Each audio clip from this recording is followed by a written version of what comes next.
தமிழ்நாட்டில் என்ன நடக்குதுன்னே புரியலை. நேற்று இவர் தான் சொன்னார், அரசு மருத்துவமனை வந்து ரொம்ப சிறப்பாக இருக்குது, அதனால் வந்துட்டு எல்லா எம்எல்ஏஸும் கவர்மெண்ட் ஹாஸ்பிட்டலில் ட்ரீட்மெண்ட் எடுங்கன்னாரு. நான் கூட சரி ஒரு நல்ல மாற்றமோன்னு எதிர்பார்த்தேன். கடைசியில் பார்த்தா காலையில் விடிய 8000 ப்ரைவேட் ஹாஸ்பிட்டல்ஸ்க்கு வந்துட்டு பர்மிஷன் கொடுத்துருக்காங்களாமா. இதுக்கு எதுக்கு நீங்கள் வந்துட்டு வெள்ளையும் சொல்லையுமா அலையணும்? தயவு செஞ்சு மாற்றோன்ற பேரில் மக்களை ஏமாற்றி முட்டாளாக்காதீங்க. நீங்கள் ஓட்டு போட்டவங்களும் கொஞ்சம் வாய்ஸ் ஓவர் பண்ணுங்கள். டாஸ்மாக் அடக்கிறோம், நீங்கள் அப்படியே ஆப்போசிட்டில் போயிட்டு பார் ஓப்பன் பண்ணுறீங்க. இதுதான் அவங்க மாற்றமா?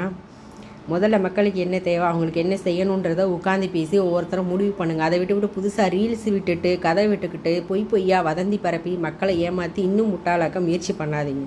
இதில் வேறு இவங்க ஓட்டு போட்டவங்க கிட்ட என்னடா அவங்க அரசு இப்படி பண்ணுதுன்னு கேட்டால், ஏன் போன அரசாங்கத்தில் நடக்கலையான்னு கேட்குறீங்க. அப்புறம் எதுக்குடா நீங்கள் மாற்றம் கேட்டீங்க? மாற்றம்னு கேட்குறவங்க எல்லாருமே பார்த்தீங்கன்னா புதுசாக இருக்கணும். அதை விட்டுவிட்டு உங்கள் ஆட்சியில் நடக்கலையா, உங்கள் ஆட்சி, இதெல்லாம் கேள்வியே கிடையவே கிடையாது. முதல்ல நீங்கள் மாறுங்க.